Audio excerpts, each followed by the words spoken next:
So you might have come across this post because you saw that I wanted to share my story of my time spent at Fairy Creek yesterday, May 29th, with the one big day, this big invitation of many people showing up. I want to share my story because there's teachings, there's misunderstandings, and there's new understandings that as I feel pretty well educated, yet I feel like I don't have enough lived direct in-person experience to confidently tell people what to do and how to do it. That's not where I'm coming from.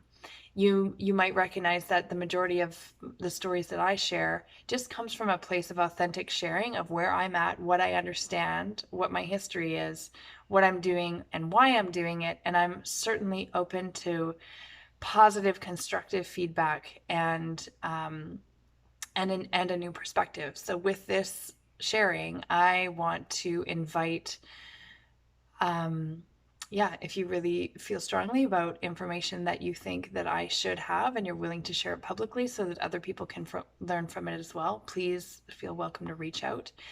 If you're a hater and you just feel like laying down some random stuff, thanks but no thanks. I'm not interested in just general negative talk. I'm looking for constructive, positive, constructive feedback.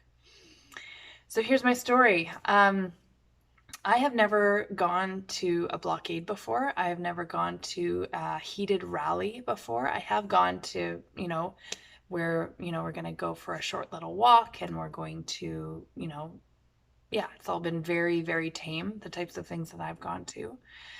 I have an MA in environmental education and communication, and I've been an outdoor guide for 20 years. I've lived on Vancouver Island my whole life, and that brings a few different perspectives. So one perspective, for example, is I've lived on this island my whole life, and I have seen clear cuts my whole life. And so to me, seeing another clear cut doesn't bring tears to my eyes as quickly as it does for somebody who it's brought to tears to their eyes who are seeing it for the first time.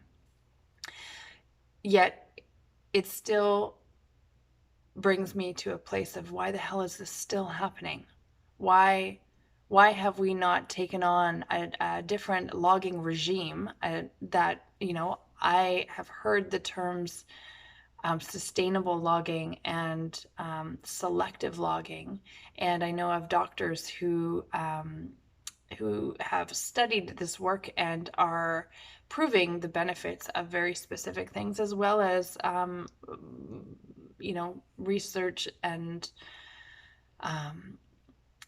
information that has shown that old growth logs are not that functional in terms of what we would be using it for. So why would people be logging old growth forests? So the other side of it, having never attended a heated rally or, standing face to face with RCMP members, brings another element of not exactly fear, but definitely like a visceral, heated experience, and caused me to try to maintain curiosity while feeling very intense and very slightly overwhelmed by the presence of the people who were heated around these RCMP members and questioning what is the job of RCMP members. So I do recognize with a blockade, basically, from what I understand, we are stepping onto other people's land, whether it is a company's land or it's crown land. We're stepping onto their land saying, no, we don't believe in what it is that you're doing. And so the RCMP are meant to be there to keep the peace. And if we are the ones that are obstructing the action that is happening, we are the ones that are not bringing peace. So I'm very curious about what this feels like and how we're showing up in this space and what we're doing and why we're doing it and in what way. So when I arrived, there wasn't a lot of information. It wasn't very clear, and I can honor that maybe that was on purpose. So I was totally okay with that. So once we got enough information to be in a place that felt useful, so for example, when it was time for critical mass to come to the blockade and walk through it, um, we had arrived just moments before that started. And um, we didn't really know what to bring. We didn't know how far we would be walking. We didn't know exactly what was happening. And it was only through conversations with people as we arrived that we found out more information and got to make decisions as we went. There was this moment right before where the blockade was, where the line was. So there was a line in front of 5 RCMP vehicles and a bunch of RCMP members, where to me, when I was standing there, it didn't feel super heated. There was a bunch of cheers when everybody started walking forward. And when we got to that actual physical line, we asked ourselves, okay, this is the moment where we need to decide if we are willing to put ourselves out on a limb here or not. And when I looked around, I noticed many elders, children, youth, babies. So it seemed pretty safe to me to walk across this line. So yeah, we decided to walk across. And when we did, it was like, okay, I felt like unsure about my steps as to, am I going in the right direction? Did I pack enough food? Like, how long are we going to be up here? Is there going to be any information? Is there going to be any resources for us? Are we expected to keep hiking all the way up to these different locations? And so it was a lot of unknown and a lot of hearsay based on what other people were speaking about, and concerns and questions, and people who really sounded like they were certain, yet their certainty wasn't really factual. So it was interesting for me to, I packed some drums. I packed a chair, one of those chairs that I could sling over my shoulder. I packed a whole bunch of food and water. And I wore this red dress and flip-flops because I'm pretty comfortable with the landscape and knowing that we're walking up a logging road. It's just a logging road to me. I'm looking around at all the people and what they're wearing, and there's a whole bunch of hiking shoes and, some people ready to camp for the night, and most people just there wearing red, supporting in the day. It was really a profound critical mass of people. I think I physically witnessed about 200 people. Yet I know that over the span of the day, more and more people flooded in and flooded out. And so, they're talking numbers of up to 2,000 people that attended in that day. And I came to a point where I felt like I wasn't able to keep hiking all the way up to where everybody was going. And then I heard that not everybody was going up there. So it was interesting that, they're wanting to sort of establish a space.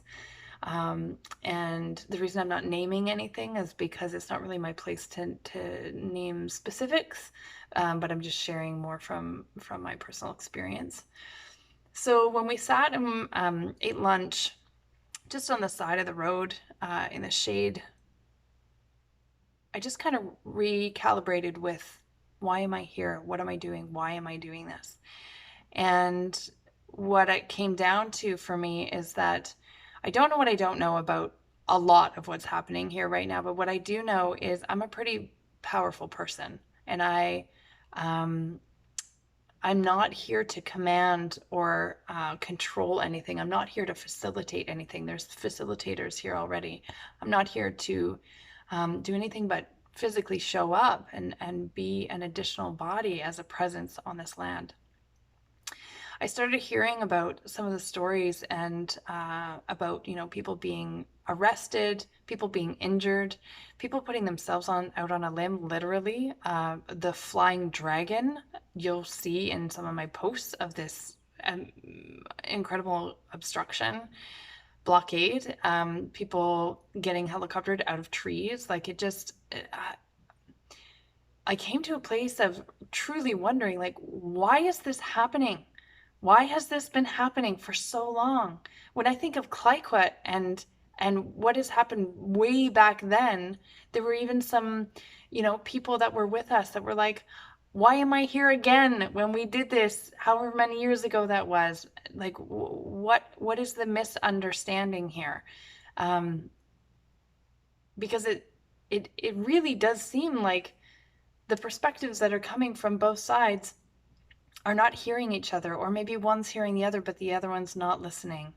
And I don't know who all the stakeholders are. Teal Jones was a name that got thrown about. I really wonder who that is and what power do they have, and what is their intention. If I really dug down to what is their intention, do they even know? And who's asked them? And where's that information? And I come from a background of facilitation and coaching and guidance, and I wonder why aren't all of these stakeholders coming to the table?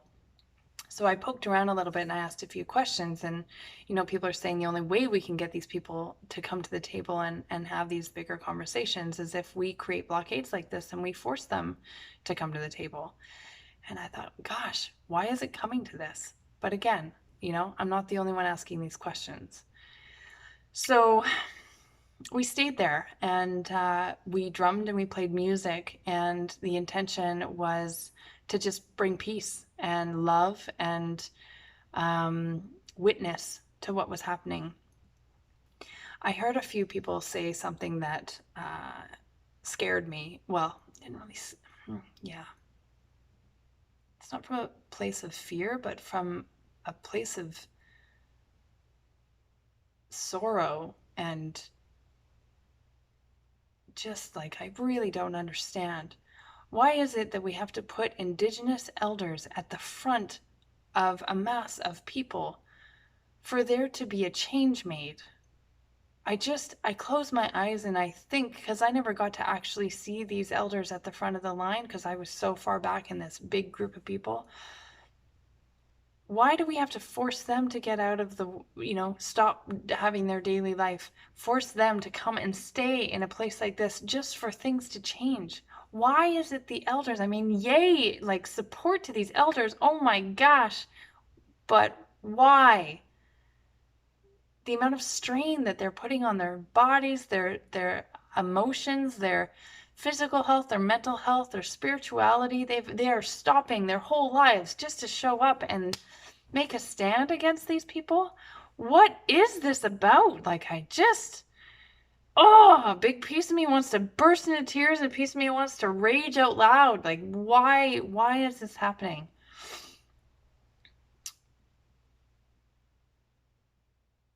And I feel like there's so much that I just don't know enough about, yet I want to know something about, and I want to do something about it. So the basic, most simple thing I can do is take as much true factual information that I can and share this information with other people. You probably have seen me do it before. That's what I'm hoping to do for something to change. And I'm in a position of, I really want to be involved in protecting the earth. And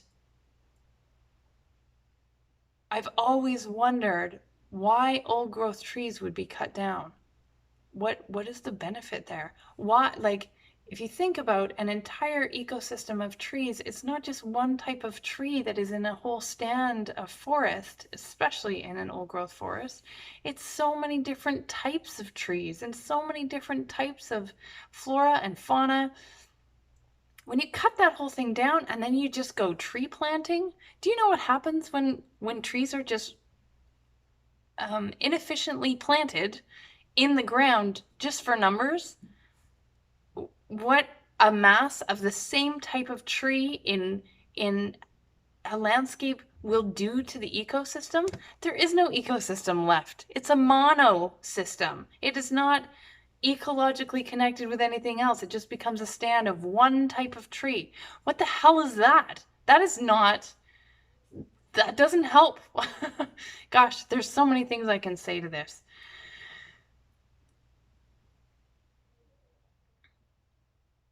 And then just so you know, I actually have family members who are loggers, and I don't resent them. I don't feel bad about having loggers as family members because yeah, they need to feed their families. Absolutely. I support that. What is sustainable logging that does not feed families? What is selective logging that doesn't provide employment?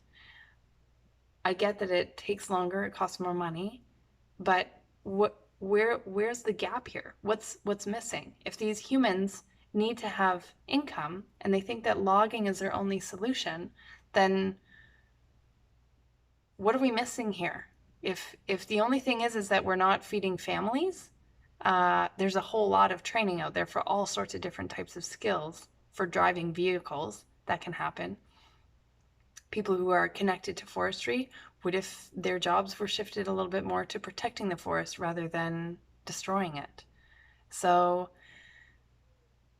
yeah, I have a ton of questions and I am piecing together the information and truly invite people like yourself, now that you've listened to my whole story here, if you are interested in providing some information and resources that you want to share with the public, my little social media stream is a place I'm happy to share perspective as long as it's honorable and respectful and comes from a place of providing information and not no ranting. I'm not interested in receiving rants and negative language.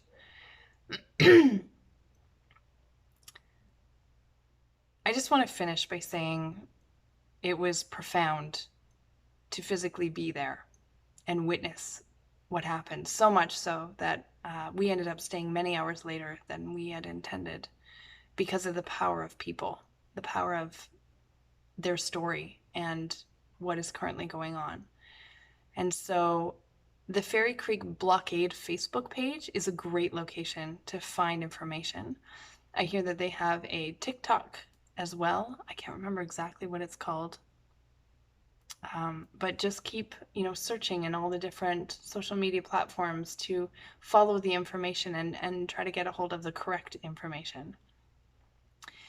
And feel welcome to reach out to me and share your concerns and comments. I'm happy to open dialogue about this. I by no means have no answers, and I have no interest in coming across as a person who thinks I know everything. Where I'm at is I am in a place of curiosity, and I am seeking answers, and I am seeking resolve in this. It doesn't make sense that this has been happening since September. Like what is going on? Why is this taking so long? So join me on this journey of seeking answers and resolve so that we can send these elders home and they can be with their families. And that loggers will feel peace in their hearts so that they trust that, okay, when people stand up and they're asking for something, that they don't get defensive, that they actually will stop and have a conversation around the table and find a solution before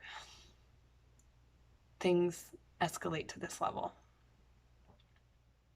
Thanks for watching. I really appreciate it. It's been a journey, and yeah, we'll find resolution, I'm sure. Have a lovely day.